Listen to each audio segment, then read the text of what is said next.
आप सबको praise the Lord. परमेश्वर का धन्यवाद हो आज के दिन के लिए। और सचमुच में हम जीवित हैं, हम स्वस्थ हैं, हम भले चंगे हैं और बहुत सारी आशीषों को हम अपने जीवन में देखते हैं। सचमुच में यह परमेश्वर का अनुग्रह है कि आज हम जीवित हैं और उसकी महिमा कर रहे हैं और आज का दिन उसकी महिमा करने का दिन है। तो आइए हम प्रार्थना करेंगे और प्रार्थना के साथ हम आज की आराधना को शुरू करेंगे। हालेलुया। धन्यवाद महान जीवित और सामर्थी परमेश्वर, हम आपका धन्यवाद करते हैं प्रभु जी कि आप महान परमेश्वर हैं। आप हमें कभी भी नहीं छोड़ने वाले, कभी भी नहीं त्यागने वाले।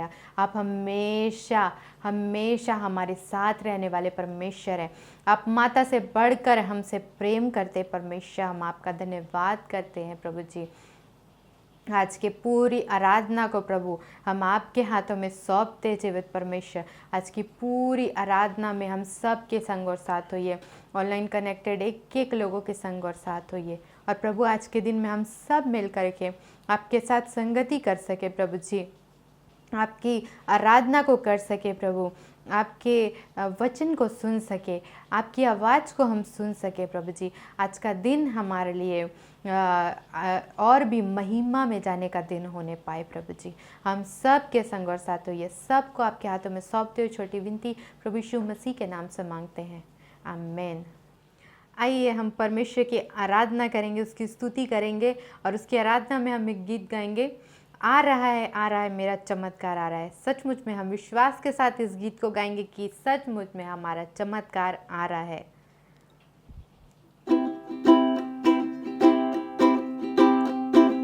आ रहा है मेरा चमत्कार आ रहा है।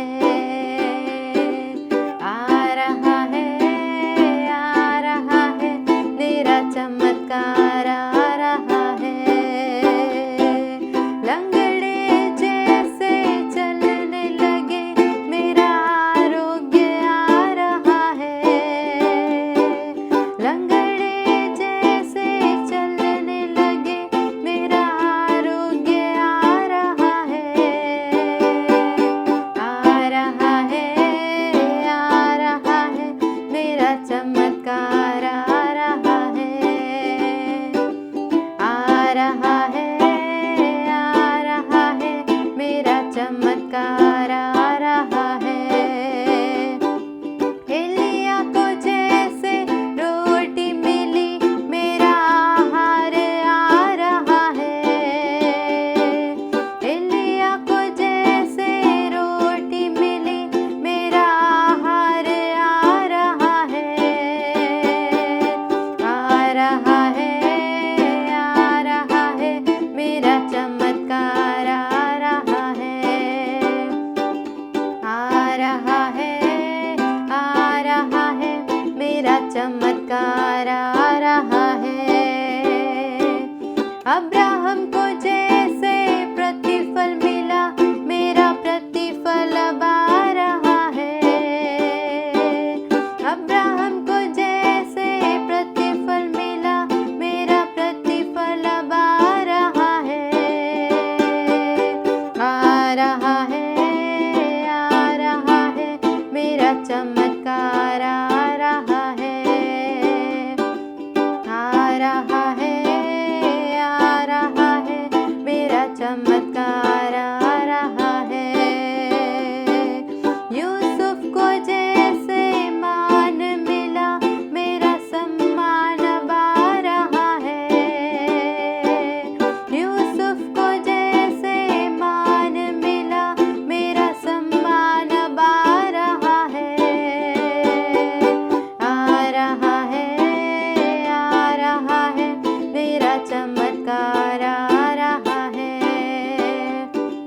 आ रहा है मेरा चमत्कार आ रहा है। दाऊद को जैसे विजय मिला मेरा विजय अब आ रहा है। दाऊद को जैसे विजय मिला मेरा विजय अब आ रहा है। आ रहा है मेरा चमत्कार आ रहा है।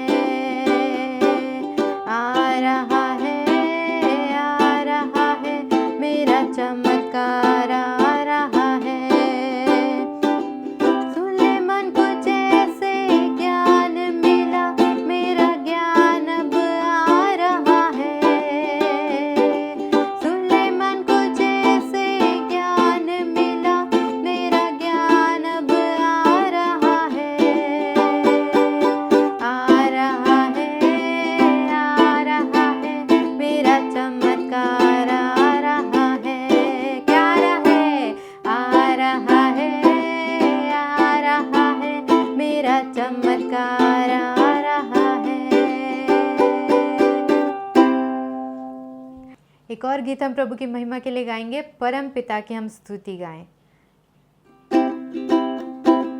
परम पिता की हम स्तुति गाएं, वो ही है जो बचाता हमें। परम पिता की हम स्तुति गाएं, वो ही है जो बचाता हमें।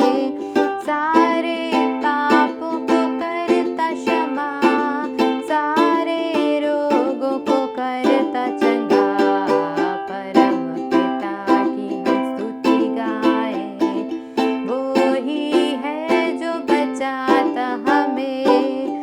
धन्यवाद दें उसके आसनों में, आनंद से आए उसके चरणों में। धन्यवाद दें उसके आसनों में, आनंद से आए उसके चरणों में। संगीत गाकर खुशी से मुक्ति की चट्टान को जय ललकारे।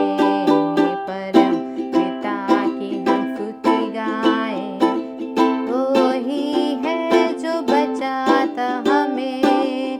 परम पिता की हम स्तुति गाएं, वो ही है जो बचाता हमें। वो ही हमारा है परम पिता, तरस खाता है सर्व सदा। वो ही हमारा है परम पिता, तरस खाता है सर्व सदा। पूरब से पश्चिम है जितनी दूर, उतने ही दूर किए हमारे गुनाह। परम पिता की हम स्तुति गाएं, वो ही है जो बचाता हमें। परम पिता की हम स्तुति गाएं, वो ही है जो बचाता हमें। माँ की तरह उसने दी तसल्ली, दुनिया के खतरों में छोड़ा नहीं।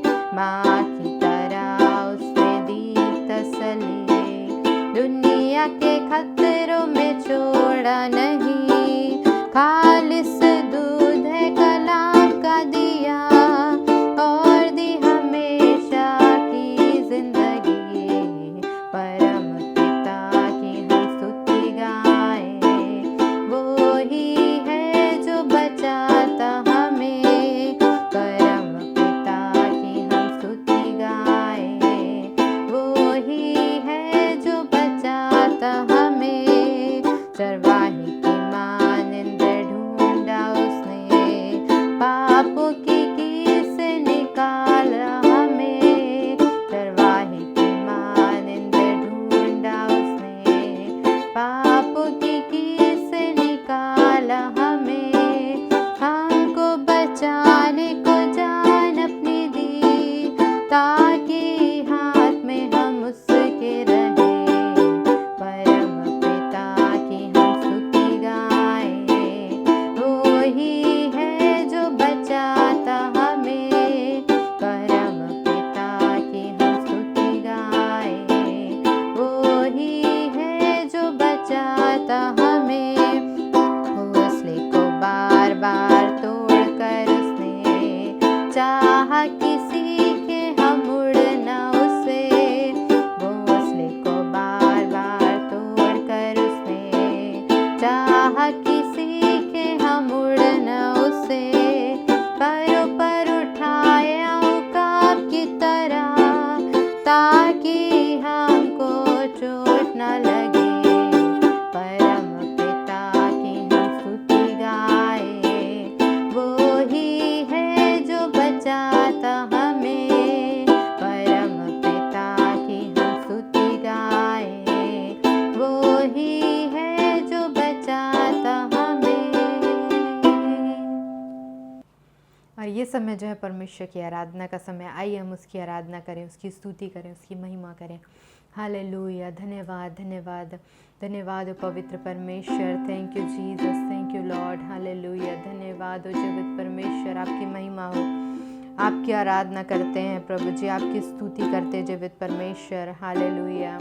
आपके जैसा कोई नहीं है प्रभु जी, आपकी तुलना हम किसी से नहीं कर सकते प्रभु जी।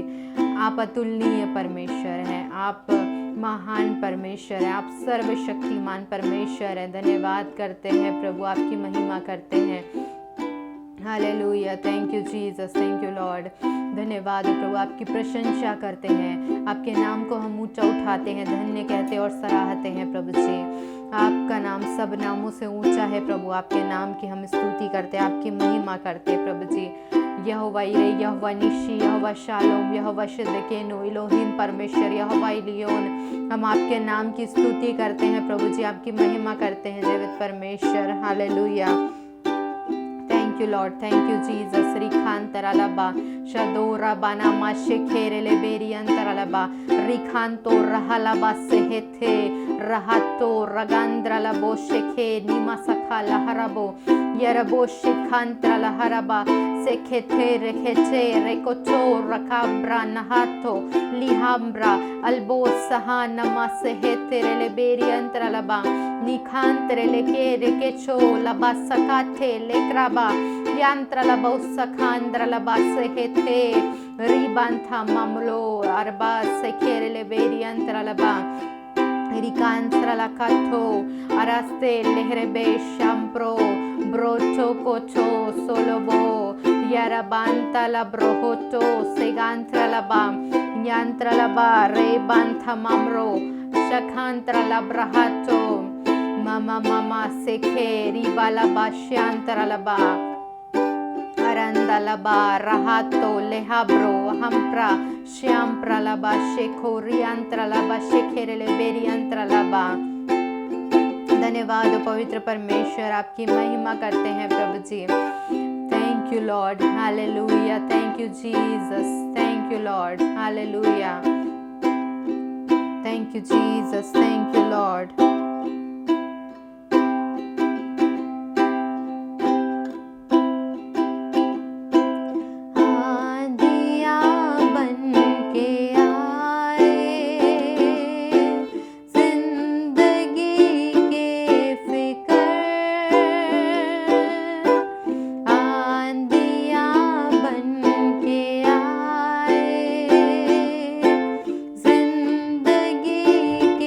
फिकर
raba shakantara laba shandare baraba naraba ribala shandare baura bala ribanara ora bala shandare barabara naba ori bala shandaraba raba mama mama shekeri hato rahate. Thank you, Jesus. There is no one like you, Lord. There is no one like you, Lord. Oh, Rabba Shekere Leberi Antralaba. Thank you, Jesus. Thank you, Lord. Rama Mama Shaho Rahaste Lebrahato Rekoto Rekoto Shabandra Laba Sekere Leberi Antralaba. Thank you, Jesus. Thank you, Lord. Oh, Rama Mama Sheheliato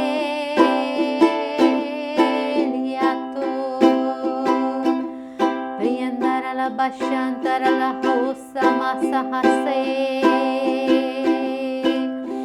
Thank you, Lord. Thank you, Lord. Thank you, Lord. Thank you, Lord. Thank you, Lord. Thank you, Lord. Thank you, Lord. Oh, we thank you, Lord. Thank you, Lord. Thank you, thank you, Lord.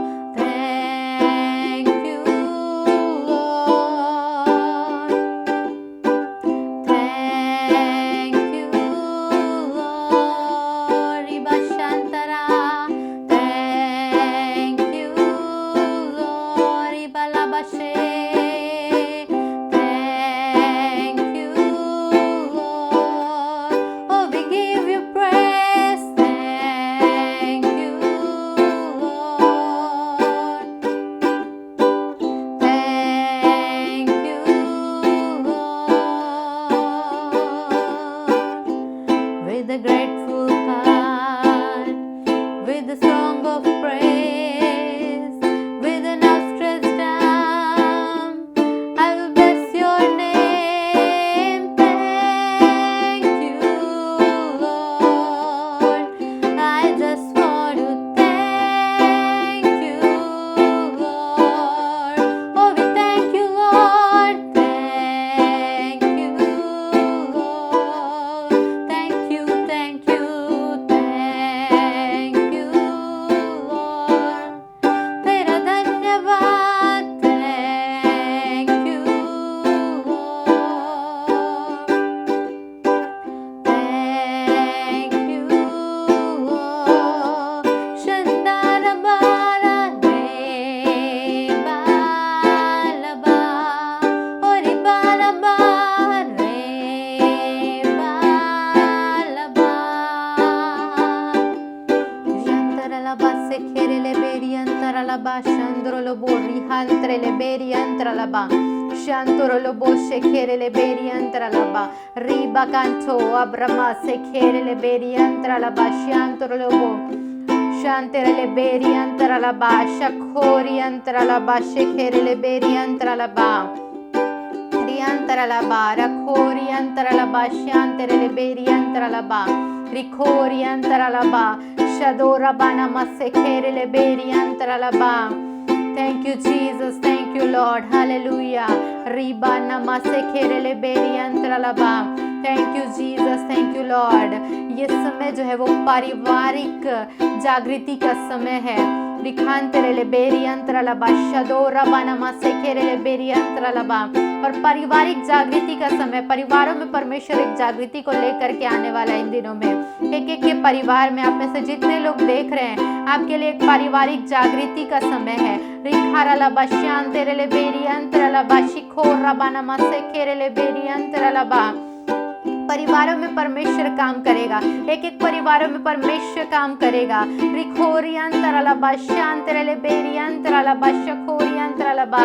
और इन दिनों में परमेश्वर बहुत ज्यादा चाह रहा है कि परिवार एक हो जाएं। ओ रबा शमनमा से खेरेले बेरी अंतरलबा। परिवारों में परमेश्वर काम करना चाहता है, परिवारों में यूनिटी को लाना चाहता है, परिवारों में जागृति को लाना चाहता है। रिखालबा शेखेरेले बेरी अंतरलबा शिखोरी अंतरलबा यांतेरेले बेरी अंतरलबा।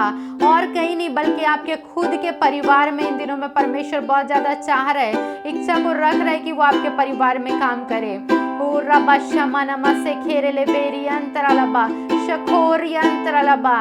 रिखांतो रोबो से हेली बानमा यांतुरलोबो शेखेरेले बेरी अंतरलबा या तो रोहलो बोशे खेरेले बेरी अंतरलबा।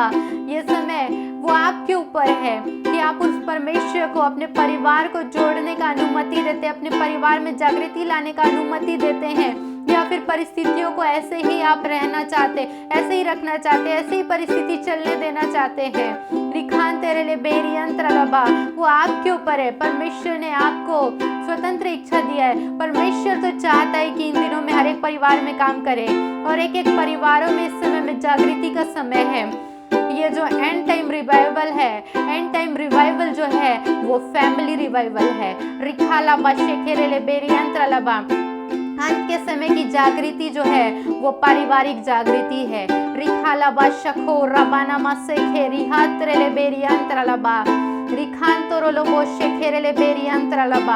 आप में से जितने देख रहे हो उसमें से बहुत सारे परिवारों में परमेश्वर काम करना चाह रहा है, और इन दिनों में परमेश्वर बहुत ज्यादा इंटरेस्टेड है कि वो आपके परिवार में काम करे। रिखालाबा शांतरेले बेरी अंतरलबा। परिवारों को जोड़ने का काम करना चाहता है परमेश्वर, परिवारों को एक करने का काम करना चाहता है परमेश्वर। रियांतरेले बेरी अंतरलबा। क्या उस परमेश्वर को आप परिवारों को जोड़ने का अनुमति देंगे, या फिर ऐसे ही जीते रहेंगे उसी परिस्थिति के साथ, उसी सारी बातों के साथ, वही पुराने स्वभाव के साथ, वही पुराने पारिवारिक रिश्तों के साथ? आप क्या चाहते हैं कि परमेश्वर आपके लिए क्या करे?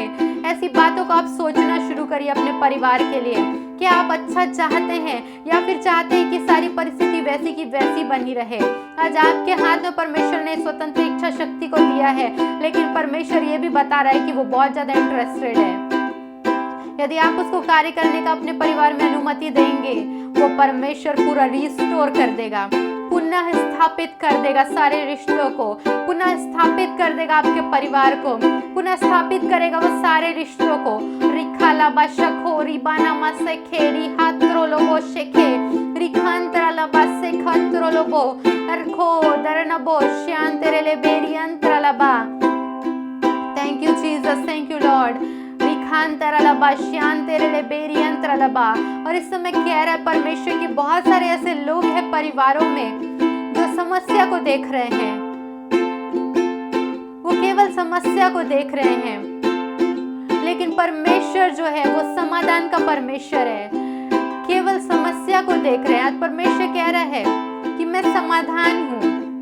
रिखांतरेले बेरी अंतरलबा शिखोरी अंतरलबा। वो आपके ऊपर है, आप समस्या को चुने या समाधान को। यादो रबा शेखे रिबाथो लहाथो रिबाकाथो सेकेथे रिकांत्रोलो ब्रोहोतो यांदोरोलोबो शेखो रिबा सेखे लिबाहांतो रहांत्रो याद्रेले बे शिखांत्रेले बे शाद्रोनमा रिखांतरेले बेरी अंतरलबा यांतोरोलोबो शेखेरेले बेरी अंतरलबा यदो रबानमा शेखेरेले बेरी अंतरलबा।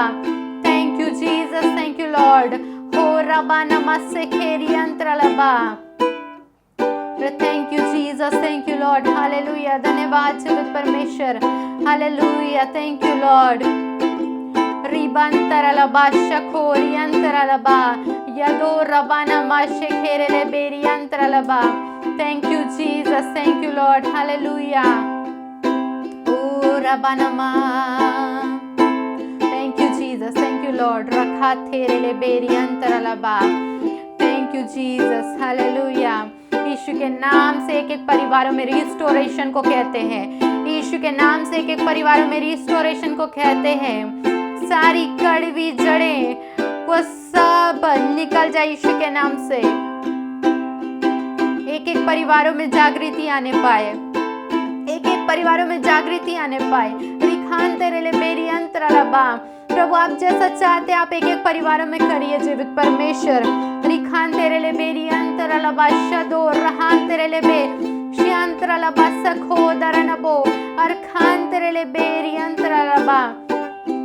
Thank you Jesus, thank you Lord. बहुत सारे परिवारों में आज स्थिति खराब इसलिए है क्योंकि आपने समस्या को देखने का चुनाव किया है। आप हमेशा समस्या को देखते रहते हैं और समस्या के ऊपर ही विचार करते हैं। ओ रबा शेखेरे ले बेरी अंतरालबा, हमारा परमेश्वर जो है वो समाधान का परमेश्वर है। परमेश्वर आज आपसे कह रहा है समाधान की ओर ध्यान को लगाइए, समाधान की ओर अपने ध्यान को लगाइए। आपका परमेश्वर जो है वो समाधान का परमेश्वर है। वो तब तक चीजें सामान्य नहीं होगी जब तक आप समाधान की ओर अपने ध्यान को नहीं लगाएंगे। आपके ऊपर चुनाव परमेश्वर ने दिया है। आज आप क्या चुनना चाहते हैं? परमेश्वर आपसे पूछ रहा है, समस्या को देखते रहना या फिर समाधान की ओर आगे बढ़ना। रिखो रबा शेखे थेरे ले बेरियांतरालबा अरबाना माशियांतो रोलोबो शेखेरे ले बे रियांतरालबा शेखो रियांतरालबा। परमेश्वर कह रहा है कब तक तुम समस्या को सहते रहोगे? कब तक तुम समस्या को ऐसे ही सहते रहोगे? कब तक तुम जीवन को सह कर जियोगे? कब तक तुम अपने जीवन को झेलते रहोगे? बहुत सारी परेशानी के समान कब तक अपने जीवन को देखते रहोगे? कब तक तुम घिरे रहना चाहते हो अपनी समस्याओं में? कब तक तुम पड़े रहना चाहते हो अपनी समस्याओं में? मैं तो चाहता हूँ कि तुमको उस समस्याओं से पूरी रीति से बाहर निकालूं। रिखान तेरे ले बेरी अंतरालबा, लेकिन ये तुम्हारा चुनाव है कि तुम समस्याओं में रहना तुमको पसंद आया। रिखा तेरे ले बेरी अंतरालबा, अब तक तुम समस्याओं को देखते रहे, समस्याओं के बारे में बात करते रहे। ये समस्या है, वो समस्या है, ऐसा है परिवार में, ऐसा है परिवार में। मैं कब तक तुमको ऐसे ही देखते रहूंगा? परमेश्वर आज आपसे कह रहा है कि मैं कब तक तुमको ऐसे ही देखते रहूंगा समस्या में? क्या तुम कब तक उस समस्या को सहते रहोगे? रिखान तोरो लोहोरोबो शेखेरे ले बेरी अंतरालबा। परमेश्वर आज आपसे कह रहा है मैं समाधान हूँ और मैं समाधान हूँ। रिखान तेरे ले बेरी अंतरालबा या दो रवाना मा शेखेरे ले बेरी अंतरालबा। यदि तुम समाधान का चुनाव करोगे मैं तुम्हारे परिवार में काम करूंगा। यदि तुम मुझे अनुमति दोगे, अपना ध्यान समस्या की ओर से हटा करके अपना ध्यान समाधान की ओर लगाओगे, मैं तुम सबके परिवारों को चंगा करूंगा। रखान तेरे ले बेरियांतरालबा रियांतरालबो शखारियांतरालबा। परिवारों में, रिश्तों में बिल्कुल मरी हुई सी दशा भी है, परमेश्वर उसमें जीवन को लेकर के आएगा। चुनाव आपके हाथ में है कि आप समस्या में रहना चाहते हैं या फिर आप उसमें से निकलना चाहते हैं।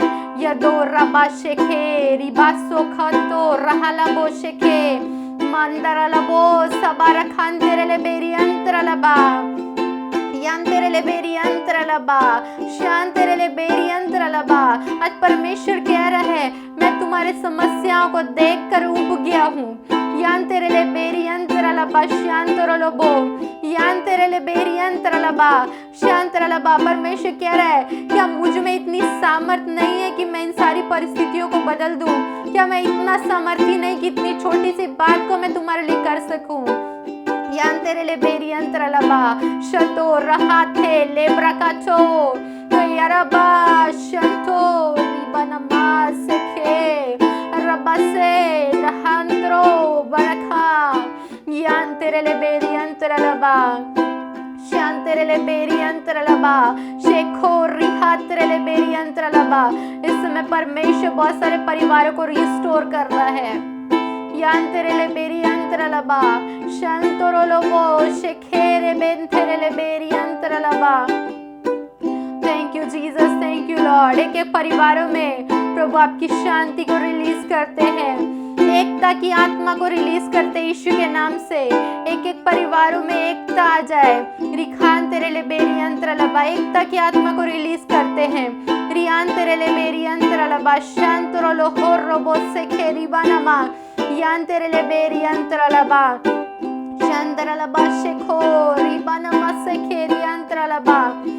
Thank you Jesus, thank you Lord. धन्यवाद जीवित परमेश्वर, बहुत सारे परिवारों को रिस्टोर कर रहे हैं। Thank you Jesus. जितने लोगों ने इस समय चुनाव को किया है, समाधान का चुनाव किया है, उस परिवार में आप कार्य कर रहे हैं।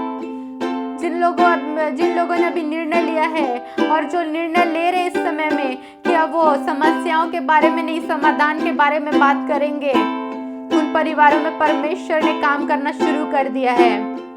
Thank you Jesus, thank you Lord, thank you Jesus. और इस समय में जितने लोगों ने समाधान का निर्णय लिया है, उन सारे परिवारों के घरों में प्रभु यीशु मसीह को इस समय मैं प्रवेश करते हुए देख रही हूँ।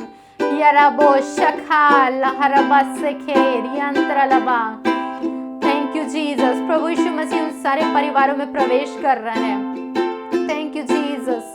ओ रिबा मामा मामा शहाला बसे खेरी बांतराला बोशे खेरे ले बेरी अंतराला, और उन सारे परिवारों में से अंधकार दूर हो रहा है और रोशनी आ रही है। यान तेरे ले बेरी अंतराला बा, शान तेरे ले बेरी अंतराला बा, शखो रबा से खेरे ले बेरी अंतराला बा। Thank you Jesus, thank you Lord. धन्यवाद हो पवित्र परमेश्वर आपके कार्य के लिए। धन्यवाद। एक एक परिवारों को आपके हाथों में सौंपते हैं प्रभु जी। आप समाधान के परमेश्वर है प्रभु जी। जहाँ जहाँ आपने प्रवेश किया प्रभु जी, जिन परिवारों में आप समाधान को करिए प्रभु जी, वो परिवारों में एक समाधान आने पाए, सॉल्यूशन आने पाए प्रभु जी। No more problem in Jesus name, we speak solution in Jesus name. Hallelujah. धन्यवाद जीवित परमेश्वर, आपकी महिमा करते हैं, आपकी आराधना करते हैं जीवित परमेश्वर, आपका धन्यवाद करते हैं प्रभु जी। आगे के सारे समय को आपके हाथों में सौंपते हुए इस छोटी सी विनती को प्रभु यीशु मसीह के नाम से मांगते हैं, आमीन। आप सबों को प्रभु यीशु मसीह के नाम में आज और अभी का अभिवादन। मैं परमेश्वर को धन्यवाद देता हूँ कि उसने मुझे एक अच्छा अवसर दिया, और साथ ही साथ आपको भी अवसर मिला कि हम इस तरीके से परमेश्वर के साथ संगति कर सकते हैं। जो वचन परमेश्वर ने मेरे मन में रखा है आपको देने के लिए, वो मैं आपको सुनाना चाहता हूँ, बताना चाहता हूँ, और उसका शीर्षक है रिमेंबर, याद करना, स्मरण करना। यदि आप बाइबल में ध्यान देंगे तो आपको ये पता चलेगा इजरायलियों के जो कई त्यौहार थे वो केवल इसलिए थे कि याद करना था अतीत काल की घटनाओं को, जैसे कि पास ओवर, जिसे कहते हैं लांघन पर्व, फसह का पर्व। वो इसलिए था कि इजरायली याद कर सकें कि कैसे मिस्र में वो थे, गुलाम थे। साथ ही साथ जो झोपड़ी का पर्व था वो भी इसलिए था कि याद कर सकें। एक और त्यौहार था पुरीम, जो मुर्दकै तथा एस्थर रानी के समय में घटा था, और परमेश्वर ने यहूदियों की रक्षा किया और उनके शत्रुओं को विनाश किया। इन्हीं घटनाओं को याद करने के लिए वो त्यौहार मनाते थे, पुरीम। सो परमेश्वर इस बात पर ज़्यादा जोर दिया कि हम स्मरण रखें, याद करें।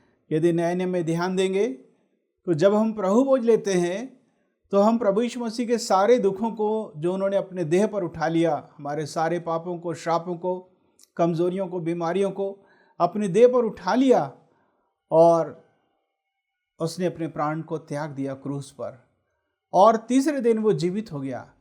सो जब हम प्रभु बोझ लेते हैं, ना केवल अपने आप को जांचते हैं, परंतु हम सोचते हैं, स्मरण करते हैं प्रभु यीशु मसीह के दुखों पर।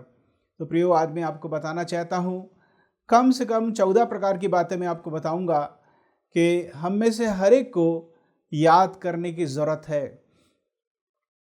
पर मैं आपको बताना चाहता हूँ, याद करना या स्मरण करना मतलब केवल इतना ही काफ़ी नहीं कि हम अपने दिमाग में सोच ले, हाँ ऐसा हुआ तो था। ऐसा नहीं। मैंने सीखा स्मरण करने का मतलब बहुत बारीकी से ध्यान देना, फिर उस घटना में से सीखना और अच्छा निर्णय लेना, अपने जीवन में लागू करना, सचेत हो जाना, आज्ञाकारी बने रहना, पवित्र बने रहना, परमेश्वर से विमुख नहीं होना, ये स्मरण करने के मतलब होते हैं। सो अब मैं आपको बताऊंगा कि कौन कौन सी बातें हमें स्मरण करना है, किनको स्मरण करना है, क्यों स्मरण करना है, और जब हम स्मरण करेंगे क्या होगा, मतलब हमारे जीवन में कौन सी आशीषें आएंगी। सबसे पहली बात, हम में से हर एक को यहोवा परमेश्वर प्रभु यीशु मसीह को स्मरण करने की आवश्यकता है। यशायाह की पुस्तक उसका 43 अध्याय उसका 26 पद और उसका 46वां अध्याय उसका 9 पद, यहोवा परमेश्वर स्वयं कहता है कि मुझे स्मरण करो। प्रियो, आप जीवन की किसी भी परिस्थितियों में हो सकते हैं, हो सकता कोई आपको याद नहीं करता, कोई आपकी सहायता नहीं करना चाहता, लेकिन परमेश्वर कहता कि मुझे स्मरण करो। तो स्मरण करने का मतलब क्या है? बस याद कर लेना कि यहोवा परमेश्वर है, बस हो गया? जी नहीं। याद करने का मतलब यह है यहाँ पर कि परमेश्वर को अपनी समस्याओं के बीच में याद करना और उसे अवसर देना कि वो हमारी सहायता करे, या प्रार्थना करना है परमेश्वर से। मान लीजिए किसी व्यक्ति की नौकरी लगती है विदेश में और एक एजेंट या एक ऐसा व्यक्ति जो उस कंपनी और उस व्यक्ति के बीच में काम करता है और उसको नौकरी दिलाता है विदेश में, और ये व्यक्ति विदेश में काम करने चला भी जाता है, और जब कभी नौकरी को लेकर किसी प्रकार की कोई समस्या उसके जीवन में आती है तो वो इसी व्यक्ति को याद करेगा ताकि वो उसकी सहायता कर सके। यही बात तो मैं आपको बताना चाहता हूँ। हम इस संसार में ऐसे ही नहीं आ गए, बाय द वे एक्सीडेंटली, संयोगवश हमारा जन्म इस संसार में नहीं हुआ। हमारा जन्म परमेश्वर की महिमा के लिए हुआ और हम परमेश्वर के द्वारा बनाए गए हैं। हो सकता कोई आपसे प्रेम ना रखता हो, लेकिन प्रभु यीशु आपसे अद्भुत प्रेम रखते हैं, इसलिए उसे याद करना है। कैसे याद करेंगे? प्रार्थना करके याद करेंगे, परमेश्वर को निमंत्रण देंगे कि हे प्रभु मेरे जीवन में काम कर। जैसे आपकी आवश्यकता हो उसके अनुसार आप परमेश्वर के सामने अपनी मांगों को रख सकते हैं। गैर कानूनी काम में परमेश्वर आपकी सहायता नहीं करेंगे। अशोभनीय कामों में, अनैतिक कामों में परमेश्वर की कोई सहायता आपको नहीं मिल पाएगी। लेकिन जहाँ तक उचित और अच्छी बात है, परमेश्वर जरूर से आपकी सहायता करेंगे। इसलिए लिखा है सबोपदेशक की पुस्तक उसका 12 अध्याय 1 वचन से पढ़ेंगे तो आपको पता चलेगा कि हे जवान, अपने जवानी के दिन में यहोवा परमेश्वर को स्मरण रख। यहोवा परमेश्वर को स्मरण करने की क्या जरूरत है जवानी में? प्रियो, बाइबल कभी ऐसा नहीं सिखाती कि जब हम बूढ़े हो जाएंगे तभी हमें परमेश्वर की आवश्यकता है, बल्कि बाइबल ये कहती है कि बच्चों को भी परमेश्वर की आवश्यकता है, जवान व्यक्ति को भी, अधेड़ व्यक्ति को भी, और बूढ़े लोगों को भी परमेश्वर की आवश्यकता है। सो जवानी में ही परमेश्वर को स्मरण क्यों रखना है? ढेर सारी बातें हैं। सबसे पहली बात, जवानी के समय में ही जवान व्यक्ति अपने कैरियर को बनाता है। वो ऐसा समय रहता है कि वो एक ऐसे लक्ष्य को चुन सकता है, चाहे वो नौकरी से संबंधित हो, बिजनेस से संबंधित हो, या फिर सेवकाई से संबंधित हो, जिससे उसका जीवन यापन चलता ही रहेगा और वो कभी पछताएगा नहीं, और परमेश्वर ने जो कुछ बुलाहट उसको दिया है उसको वो पूरा करता रहेगा। परमेश्वर ने मुझे बताया था कि मुझे सेवा करना है, और सबसे पहली बात परमेश्वर ने मुझे बताया था एक पास्टर के रूप में प्रभु की सेवा करना है। उसके बाद तो और भी ढेर सारी सेवकाइयाँ जुड़ती चली गईं। सो मैं आपसे कहना चाहता हूँ, विशेषकर जवानों से कहना चाहता हूँ, आप सब यहोवा परमेश्वर को याद करें। यहाँ पर याद करने का मतलब यह है कि वह आपके कैरियर को बना सकता है। आपकी पढ़ाई, आपका पैसा आपके भविष्य को खरीद नहीं सकता। मैं तो ऐसे कई लोगों को जानता हूँ जो बहुत ज़्यादा पढ़े लिखे नहीं, लेकिन परमेश्वर ने उनके कैरियर को बनाया। कौन बनाया? यहोवा परमेश्वर, प्रभु यीशु मसीह ने उनके कैरियर को बनाया। मेरे कहने का यह मतलब नहीं कि आप ना पढ़ें, ज़रूर से पढ़ें, जहाँ तक आप पढ़ सकते हैं ज़रूर से पढ़ें, और यहोवा परमेश्वर प्रभु यीशु आपको बड़ी आशीष दे। सो सबसे पहली बात, हमें परमेश्वर को, प्रभु यीशु को स्मरण करने की आवश्यकता है। दूसरी बात, भजन 20 के 7 में लिखा है कि हम यहोवा परमेश्वर का नाम लेंगे। किसी को तो रथों का भरोसा है, किसी को घोड़ों का भरोसा है। अंग्रेजी में लिखा है, परंतु हम तो परमेश्वर के नाम को स्मरण करेंगे। परमेश्वर के नामों को स्मरण करना है। वैसे तो परमेश्वर के ढेर सारे नाम हैं, अधिकांश नामों को इंसानों ने रखा है। जैसे कि कुछ एक बहुत प्रचलित नाम है, जैसे अक्सर लोग जानते हैं यहोवा ईरे, यहोवा जायरा। इसका मतलब यहोवा उपाय करने वाला परमेश्वर है। कुछ लोग ऐसा सोचते हैं कि यहोवा मेरे लिए उपाय करेगा, अच्छा सोचते हैं, परंतु जरा ये भी सुन लीजिए, यहोवा ने उपाय कब किया अब्राहम के लिए? जब परमेश्वर ने अब्राहम की यह कहकर परीक्षा की कि अपने बेटे इसहाक को मेरे लिए बलिदान चढ़ा दे। अब्राहम को मारना नहीं था, नहीं तो वो नर बलि हो जाती, केवल वेदी पर उसको लिटा देना था और परमेश्वर की आग प्रकट होती, स्वर्ग से गिरती और उसका बेटा भस्म हो जाता। इब्रानी की पत्री 11 अध्याय में लिखा है, अब्राहम ने विचार किया मेरा जो परमेश्वर वो मेरे बेटे को जीवित भी कर सकता है।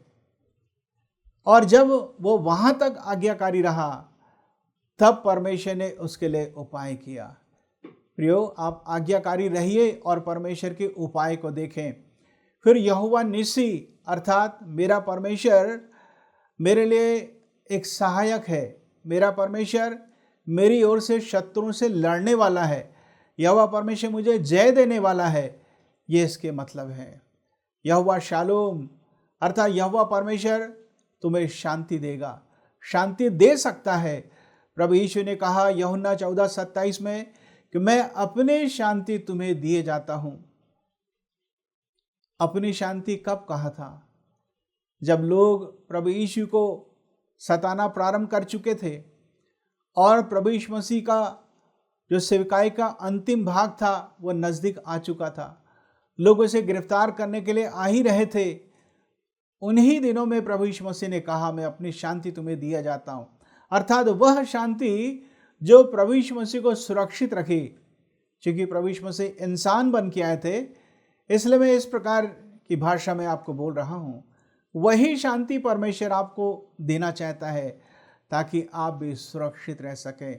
इस तरीके से परमेश्वर के ढेर सारे नाम हैं। कभी आप परमेश्वर के नामों पर अध्ययन करिए। वैसे मैं कई बार अपने कलीसियाओं में परमेश्वर के नामों के विषय में बता चुका हूँ। सो परमेश्वर के नामों को याद करिए। याद करके परमेश्वर के चरित्रों के बारे में सोचिए, परमेश्वर के गुणों के बारे में सोचें। परमेश्वर कभी बदलता नहीं, वो सदा एक सा रहता है। वो आपके लिए आज भी वैसा ही बना रहना चाहता है। तीसरी बात, परमेश्वर के कामों को याद करना है, स्मरण करना है। प्रियो, परमेश्वर जो है वो हमेशा काम करने वाला परमेश्वर है। आश्चर्य कर्म, पहला इतिहास 16 अध्याय उसका 12वां वचन, वहां लिखा है कि परमेश्वर के आश्चर्य कर्मों के बारे में सोचो, याद करो, स्मरण करो। परमेश्वर के चमत्कारों को स्मरण करो। परमेश्वर ने कई प्रकार के चमत्कार किए, पूरे बाइबल में उसका वर्णन है। यूहन्ना प्रेरित तो अपने सुसमाचार में यहाँ तक लिखता है कि प्रभु यीशु मसीह के यदि सारे आश्चर्य कर्म लिखे जाते तो वह पुस्तक ही जगत में नहीं समाती। अर्थात प्रभु यीशु मसीह ने असीमित आश्चर्य कर्म किए। मैं कहना चाहता हूं, हमें आश्चर्य कर्मों को याद करने की आवश्यकता है, स्मरण करने की आवश्यकता है। क्या मतलब, क्या फायदा होगा? हम इसलिए आश्चर्य कर्मों को स्मरण करें कि जो परमेश्वर इतिहास काल में आश्चर्य कर्म किया, चमत्कार किया, वही परमेश्वर आज मेरे लिए भी चमत्कार कर सकता है जब मैं बड़े परेशानी में हूं या बहुत बड़ी आवश्यकता में हूं। परमेश्वर मेरे लिए भी चमत्कार कर सकता है। प्रियो, क्या आपको चमत्कार की आवश्यकता है? आपको हर एक चमत्कारों को पढ़ना है, याद करना है। यदि आपको चंगाई की आवश्यकता है, परमेश्वर ने जहां जहां लोगों को चंगाई दिया, उन आयतों को निकालें, पढ़ें और स्मरण करें। यदि आर्थिक रूप से आपको संपन्न होना है, याद करिए कि परमेश्वर ने कैसे आर्थिक रूप से लोगों को संपन्न किया। कई लोगों का व्यवसाय था, उनके व्यवसाय में परमेश्वर ने बड़ी आशीष दिया। इस प्रकार के भी आश्चर्य कर्म लिखे हुए हैं। आत्माओं को जीतने की बात है, सेवकाई में सफलता प्राप्त करने की बात है। यह सब कुछ पवित्र वचनों में लिखा हुआ है। आप पढ़कर याद करें, स्मरण करें, यही सोचें कि परमेश्वर जो उस समय वो काम कर सकता था, आज भी ऐसा काम कर सकता है। हालेलुया। मैं तो ऐसा ही सोचता हूँ, मैं ऐसी कल्पना करता हूँ, स्मरण करता हूँ, जब परमेश्वर अन्य लोगों को इस्तेमाल किया, वो मुझे तथा आपको भी इस्तेमाल कर सकता है। और प्रिय, मैं कहना चाहता हूँ, हम सबको परमेश्वर इस्तेमाल कर रहा है, उपयोग में ला रहा है। यद्यपि हम इसके रिजल्ट को, परिणाम को हम तुरंत तो देख नहीं पाते, लेकिन जो वचन परमेश्वर जिस काम के लिए भेजता है वो कभी खाली वापस नहीं आएगा, जरूर अपने काम को पूरा करेगा। चौथी बात हमें स्मरण करना है, व्यवसरण 8:2 से आगे परमेश्वर ने इजरायलियों से कहा, स्मरण करो कि परमेश्वर ने कैसे तुम्हें मिस्र से बाहर निकाला और कैसे तुम्हारी सुधि लिया, कैसे तुम्हारी केयर किया, तुम्हारे लिए मन्ना बरसाया, तुम्हें भूखा भी होने दिया ताकि नम्र और दीन बना सके। और ढेर सारी बातें वहाँ पर लिखी हुई है। मैं अपने शब्दों में कहना चाहता हूँ, हमें इसलिए स्मरण करना है परमेश्वर के तमाम कामों को जो उसने हमारे जीवन तथा दूसरों के जीवन में किया है, ताकि इस निष्कर्ष में पहुँच सके कि परमेश्वर केयर करने वाला परमेश्वर है, परमेश्वर सुधि लेने वाला परमेश्वर है, परमेश्वर आवश्यकताओं की पूर्ति करने वाला और संभालने वाला परमेश्वर है। ऐसा ना सोचे कि हम प्रार्थना करके हम परमेश्वर को सूचना देते हैं, तब परमेश्वर सक्रिय होता है और हमारी सहायता करता है। ये आधा सच है। आधा सच तो यह है, इब्रानी की पत्री के अनुसार परमेश्वर सब कुछ जानता है, आपकी आवश्यकताओं को, खुली हुई और बिना पर्दे की हैं हमारी आवश्यकताएं। सो परमेश्वर प्रतीक्षा करता है कि हम परमेश्वर से मांगें, क्योंकि उसने स्वयं कहा, मांगो तो तुम्हें दिया जाएगा। हमें मांगने की आवश्यकता है। मांगिए और प्रतीक्षा करिए, धीरज धरिए, परमेश्वर सब कुछ करेगा।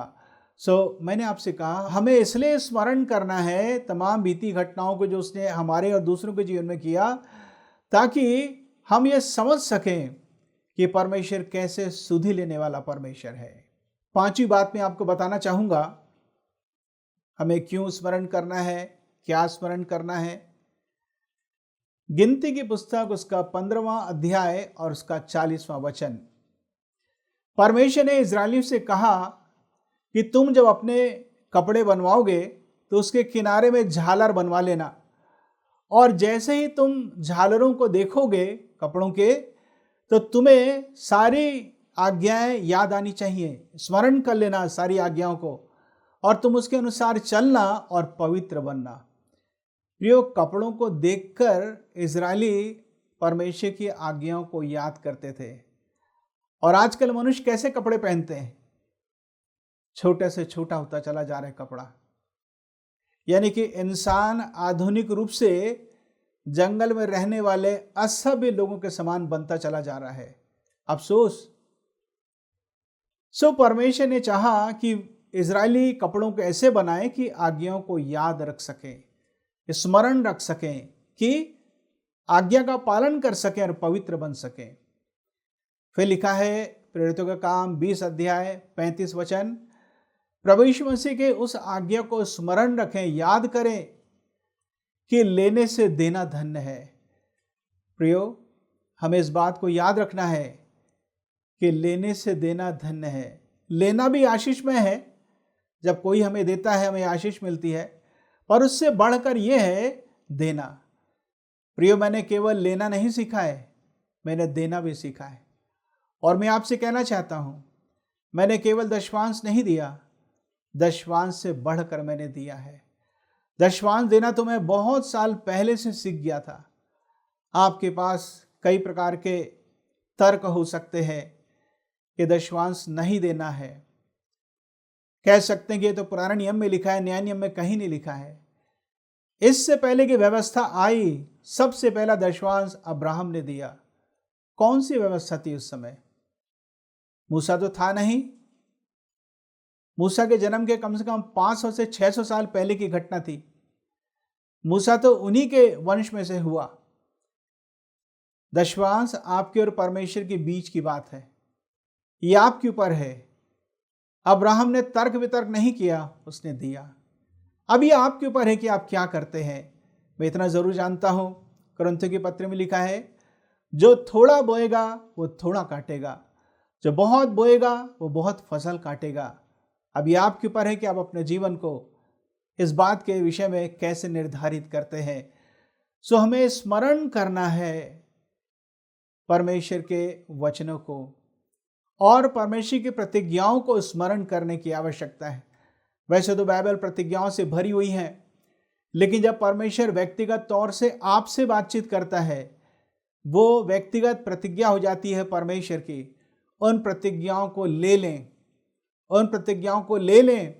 मैं तो प्रतिज्ञाओं को ले लेता हूं, और जब मैं बाइबल की प्रतिज्ञाओं को ले लेता हूं, जब परमेश्वर मुझसे बात करते हैं, मैं प्रतीक्षा करता हूं, लगातार प्रार्थना करता हूं, अंगीकार करता हूं और उसी कल्पना में जीता हूं। और एक ऐसा समय आता है, परमेश्वर मुझे वो सौभाग्य देता है, वो अवसर देता है, वो चीज़ें मुझे मिल जाती हैं, वो प्रतिज्ञाएं पूरी हो जाती हैं। हालेलुया। जब आपके लिए भविष्यवाणी होती है, उसको याद करें, उन भविष्यवाणियों को याद करें कि परमेश्वर ने आपसे कहा कि वो आपके लिए ऐसा ऐसा करेंगे। उसके लिए तैयार हो जाइए और हर एक गलत कल्पनाओं से, नकारात्मक कल्पनाओं से लड़ें और तैयारी करते रहें। एक दिन वो जरूर पूरा होगा। छठी बात जो हमें स्मरण करना है, व्यवस्था विवरण की पुस्तक उसका 6वां अध्याय उसका 18वां पद।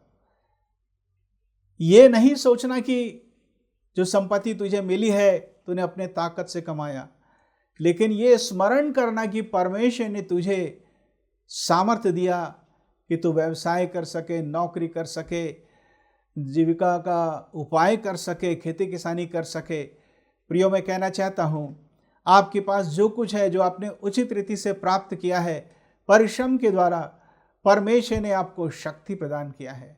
यदि परमेश्वर हमें शक्ति ना दे तो हम तो पलंग में करवट भी नहीं ले सकते, उठ के बैठ नहीं सकते, हम चल नहीं सकते। मैं कुछ एक बार बीमार पड़ा, मेरे पास ताकत नहीं थी चलने की।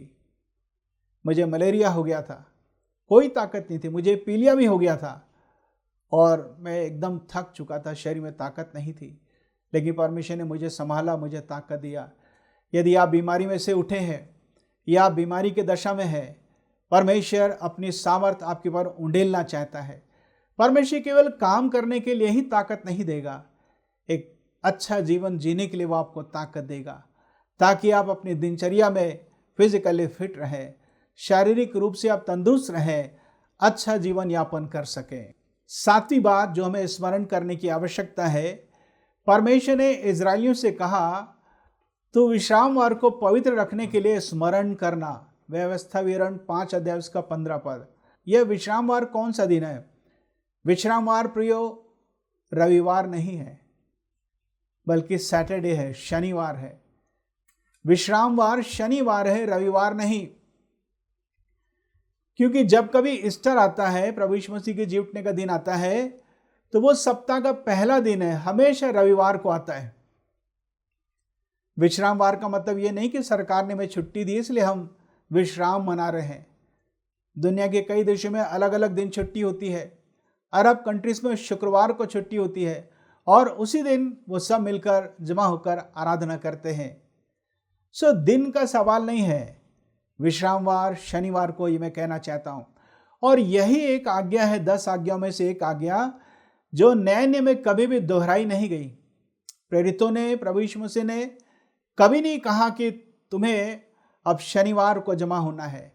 हालांकि यहूदी शनिवार को ही आराधनालय में जमा होते थे। प्रभु यीशु मसीह वहां गए, सुसमाचार सुनाए, आश्चर्य कर्म किए। लेकिन जब प्रभु यीशु मसीह जीवित हुए, रविवार को सप्ताह के पहले दिन, सो आराधना करने का दिन जो था वो बदल चुका था। अब हम रविवार को आराधना करते हैं। मेरे कहने का ये मतलब नहीं कि आप रविवार को ही आराधना कर सकते हैं और बाकी दिन नहीं।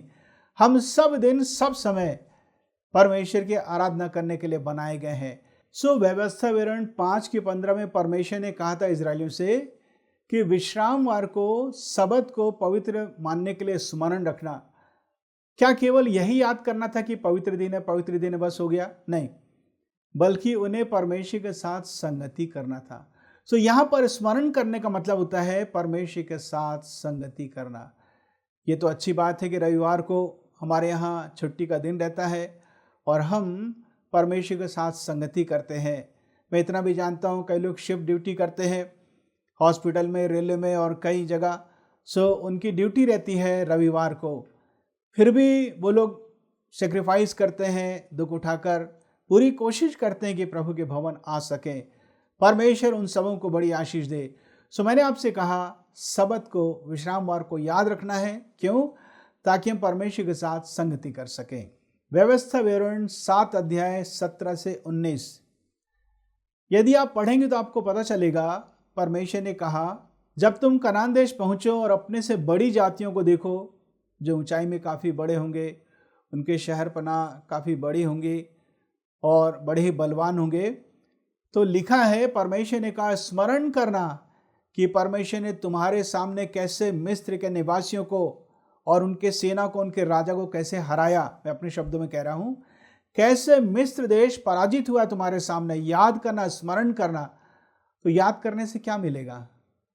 याद करने से ये आशीष मिलेगी ताकि वो समझ सकेंगे कि जो परमेश्वर कभी बदलता नहीं, वो आज भी ऐसा ही है और आज भी मेरे शत्रुओं को वो हरा सकता है। हालेलुया।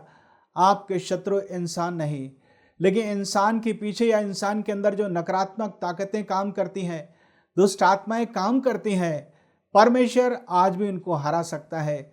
और परिस्थितियां बड़ी विकराल हो सकती हैं, एक बड़ी चुनौती का हो सकता है आप सामना कर रहे हो, परमेश्वर आपके समस्याओं से बड़ा है। हालेलुया। और वह आपकी सहायता करना चाहता है। 9वीं बात जिसे मैं स्मरण करना है, प्रभु यीशु मसीह ने कहा लूका 17:32, लूत की पत्नी को स्मरण करो। क्यों याद करना है लूत की पत्नी को? जब अब्राहम के चरवाहों तथा लूत के चरवाहों में झगड़ा हुआ तो अब्राहम और लूत अलग अलग हो गए और लूत जो था वो सदोम अमोरा की तरफ देखा कि वहाँ की ज़मीन बड़ी उपजाऊ है और वहीं चला गया। पहले तो बाहर था नगर के या नगर के पास में था, लेकिन बाद में नगर के अंदर चला गया।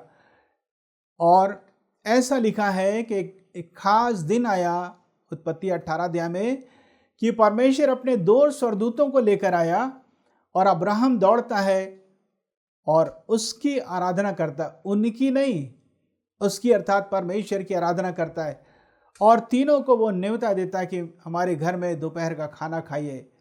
सो लंच जो था परमेश्वर का 2 स्वर्गदूतों का अब्राहम के टेंट में था, लेकिन जो रात का डिनर था वो 2 स्वर्गदूतों का लूत के घर में था। परमेश्वर ने बातचीत किया, अब्राहम से कहा कि मैं सदोम अमोरा को नाश करना चाहता हूं। अब्राहम ने विनती किया कि हे परमेश्वर ऐसा नहीं, और वो संख्या कम करता चला गया। 50 से शुरू किया था, यदि 50 भी धर्मी मिल जाए तो क्या आप नाश करेंगे? परमेश्वर ने कहा नहीं, मैं नाश नहीं करूंगा। फिर वो 45 कहता है, फिर वो 40 बोलता है, फिर 10-10 संख्या घटाने लगता है, 30, 20, आखिर में 10 तक आता है। परमेश्वर ने कहा 10 भी मिल जाए तो मैं नाश नहीं करूंगा। और परमेश्वर तो चला गया स्वर्ग, लेकिन 2 स्वर्गदूत जो थे वो सदोम और अमोरा में लूत के घर जाते हैं। लूत और उसकी पत्नी उनके लिए रात के खाने का प्रबंध करते हैं। यह सब कुछ देख रही है लूत की पत्नी और सुन रही है कि अब्राहम के घर भी वो गए थे। उसे यह भी पता है कि परमेश्वर इस नगर को नाश करने जा रहा है और लूत के घर के चारों तरफ जो पुरुष आए थे, ये स्वर्गदूत उनको अंधा कर दिए। सो परमेश्वर के आश्चर्य कर्मों को वो देख चुकी थी। इतना सब हो जाने के बावजूद भी जब स्वर्गदूत ने कहा कि पीछे पलट के मत देखना, इस नगर से बाहर दूर चले जाओ, परंतु लूत की पत्नी ने पीछे पलट कर देखा और वो नमक का खंभा बन गई। अपने शब्द में कहूं तो वो नाश हो गई। प्रियो, मैं आपसे कहना चाहता हूं, ऐसा नहीं कि लूत ने आश्चर्य नहीं देखा था और लूत की पत्नी ने आश्चर्य नहीं देखा था, ऐसा नहीं, पूरे परिवार के लोगों ने आश्चर्य देखा था।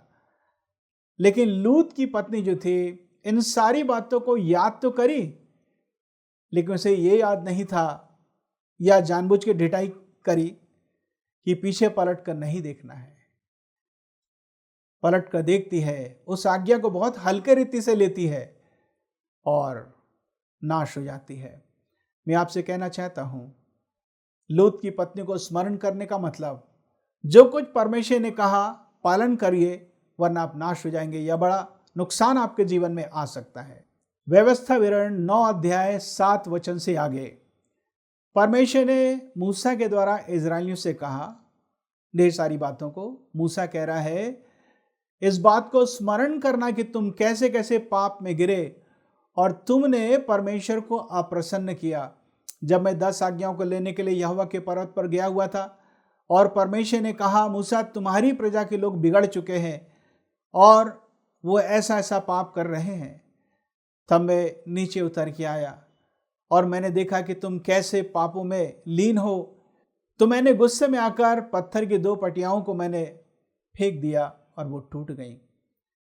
और मैंने परमेश्वर से तुम्हारे लिए और हारून के लिए भी मैंने प्रार्थना की, क्योंकि परमेश्वर हारून को ख़त्म करना चाहता था और इजराइलियों तुमको भी ख़त्म करना चाहता था। मैं फिर से परमेश्वर के पास गया और उपवास और प्रार्थना किया और तब परमेश्वर ने प्रार्थना को सुन लिया, तुम्हें नाश नहीं किया। स्मरण करना है कि हम कैसे गलती किए, कमजोरी थी हमारे जीवन में, और सचेत रहना है कि फिर से हमारे जीवन से वो गलतियां ना हो सके। व्यवस्था विवरण 15 अध्याय 12 से 15 परमेश्वर ने इजरायलियों से कहा, स्मरण रखना कि तुम मिस्र देश में बंधुआ थे, दास और दासी थे, इसलिए तुम अपने दास और दासियों से अच्छा व्यवहार करना। यदि तुमने खरीद लिया है किसी बंधुआ को, तो 6 साल उनसे काम लेना, 7वें साल जो छुटकारे का वर्ष होगा तुम इन्हें आजाद कर देना, स्वतंत्र कर देना। याद रखना कि तुम भी ऐसे ही दास थे। क्या सीखते हम लोग? परमेश्वर ये सिखाना चाह रहा था कि उन बातों को स्मरण करके तुम्हारा व्यवहार दूसरों के साथ अच्छा होने पाए। प्रियो, आपका व्यवहार कैसा है लोगों के साथ? कई बार तो कई लोगों का व्यवहार इतना खतरनाक रहता है, इतना घृणित रहता है, इतना कठोर रहता है कि उसके साथ आप मिलना नहीं चाहते, उसके घर आप जाना नहीं चाहते, यहाँ तक उनका व्यवहार रहता है। प्रियो, अपने व्यवहार से भी लोगों को जीतना सीखें, अच्छे से बात करें, अच्छे से देखें, उनके केयर करें और परमेश्वर आपको बड़ी आशीष देगा। व्यवस्था विवरण 24 का 9 और 17 और 18 परमेश्वर ने कहा, मरियम को स्मरण रखना। पुराना नियम में मूसा की बहन मरियम थी। क्यों स्मरण करना मरियम को? क्योंकि मरियम जो थी, जब मूसा ने दूसरा विवाह किया, बाइबल के इतिहासकार कहते हैं कि संभवतः उसकी पत्नी खत्म हो चुकी थी, इसलिए उसने दूसरा विवाह किया। तो ये बात मरियम को हारून को अच्छी नहीं लगी और मरियम जाकर बड़बड़ाती है, मूसा के खिलाफ कुछ कुछ बोलती है। यह बात परमेश्वर को अच्छी नहीं लगती और मरियम के शरीर में पूरा कोढ़ आ गया, कोढ़ी हो गई। लेकिन मूसा ने प्रार्थना किया, उसका कोढ़ दूर हो गया और उसके शरीर की चमड़ी एकदम पहले जैसे हो गई। तो मैं इसलिए याद रखना इस घटना को, ताकि हम परमेश्वर के दास और दासियों के खिलाफ ना उठें। प्रियो, परमेश्वर अपने दास और दासियों का लेखा लेगा, वो परमेश्वर निपटेगा, आपके काम की कोई बात नहीं है। आप अपने जीवन को देखें और अपने परिवार को देखें। मैंने लोगों को देखा है, वे लोग जो परमेश्वर और उसके परिवार के खिलाफ उठते हैं, परमेश्वर उनसे क्रोधित हो जाता है, अप्रसन्न हो जाता है। यद्यपि परमेश्वर विलंब से कोप करता है, अति करुणामय है, फिर भी यदि इंसान ना माने तो परमेश्वर को नाश कर देगा। मैं ऐसी बहुत सारी घटनाओं को जानता हूं। आजकल लोग व्हाट्सएप से बुराई करते हैं, परमेश्वर इस बात का न्याय करेगा। याद रखना, पीठ पीछे आप कौन सी बातें बोलते हैं, इस बात को भी परमेश्वर जानता है। सचेत हो जाएं यदि आप चाहते हैं कि आपका जीवन और आपके पारिवारिक जीवन में परमेश्वर आशीषों को दे, तो आप अच्छा व्यवहार करें, अपने मुंह को नियंत्रित करें। 13 नंबर की बात मैं आपको बताना चाहता हूं। गलातियों 2:10 में लिखा है, हम कंगालों की सुधि लें, हम कंगालों को स्मरण करें। प्रियो, इस संसार में ऐसे बहुत सारे लोग हैं जो निर्धन हैं, उनके पास कुछ भी नहीं है, मूलभूत आवश्यकताओं का प्रबंध वो नहीं कर सकते। जो बेसिक नीड्स है, रोटी कपड़ा और मकान, उनके पास नहीं है, आप दीजिए उनको। और ऐसे भी लोग हैं जिनके पास सब कुछ है, लेकिन किसी न किसी कारण की वजह से वो अपनी आवश्यकताओं का प्रबंध नहीं कर पा रहे हैं। आप उनकी सुधि लीजिए। मैं तो सुधि लेता हूँ। जैसा पवित्र आत्मा मुझसे बात करता है, मैं देने के लिए तैयार रहता हूँ। मैं ये नहीं कहता कि आप में से कोई भी तैयार नहीं है, ऐसा नहीं। मैं ये कहना चाहता हूँ, आप में से बहुत सारे लोगों के पास इस प्रकार का अनुभव है। आपने त्याग करके लोगों को दिया है और दूसरों की सुधि आपने लिया है, इसलिए तो परमेश्वर आप सबों को बढ़ा रहा है। हालेलुया। आखिरी बात मैं आपको बताना चाहता हूँ, हमको अपनी कमजोरियों को याद करना, अपने पापों को याद करना है। प्रकाशित वाक्य उसका 2 अध्याय उसका 5वां पद, स्मरण कर कि तू कहाँ से गिरा है। एक विश्वासी जब वो निर्णय लेता है कि प्रभु के मार्ग में चलेगा, लेकिन जब वो भटक जाता है, जब वो बैकस्लाइड हो जाता है, पथभ्रष्ट हो जाता है, प्रभु यीशु का अनुकरण करना बंद कर देता है, किसी और की आराधना करता है, तो परमेश्वर उससे बात करना चाहता है। परमेश्वर उसे कायल करेगा और कहता है, याद कर कि तू कहाँ से गिरा। कहाँ से मतलब कौन से पाप से तू परमेश्वर से दूर हो गया। फिर लिखा है मरकुस 14 अध्याय उसके 72 पद में, वही पतरस जिसने कहा था कि मैं जेल जाने के लिए तैयार हूँ, हे प्रभु यीशु मसीह, मैं तो आपके लिए मरने के लिए भी तैयार हूँ। और मुर्गे के 2 बार बांग देने से पहले उसने 3 बार प्रभु यीशु मसीह का इनकार किया था। जैसे ही मुर्गे की बांग उसे सुनाई दी, प्रभु यीशु ने पतरस की तरफ देखा और उसे स्मरण आया कि मैंने तो पाप किया है, प्रभु ने पहले से कह दिया था। सो उसको अपनी कमजोरी याद आई, स्मरण किया, तो क्या किया, बाहर निकलकर वो रोने लगा। याद करेंगे, मिसेस पतरस नहीं पर मिस्टर पतरस। पुरुषों को भी अपने पापों के लिए रोने की आवश्यकता है। पापों को याद कर क्षमा मांगना है। यदि आपने क्षमा मांग लिया है तो बार बार क्षमा मांगने की आवश्यकता नहीं, बार बार शोकित होने की आवश्यकता नहीं। याद करके आप एक सबक सीख सकते हैं। कहते ना कि दूध का जला हुआ छाछ को भी फूक फूक कर पीता है।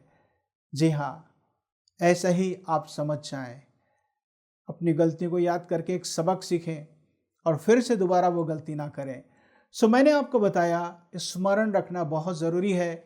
स्मरण रखना मतलब केवल दिमाग में याद कर लेना नहीं, बल्कि बारीकी से उस घटना पर ध्यान देना, सीखना कि मैंने क्या सीखा, सचेत हो जाना, आज्ञाओं का पालन करना, अपने जीवन में लागू करना, प्रतीक्षा करना, यदि आशय कम चाहिए तो प्रतीक्षा करना।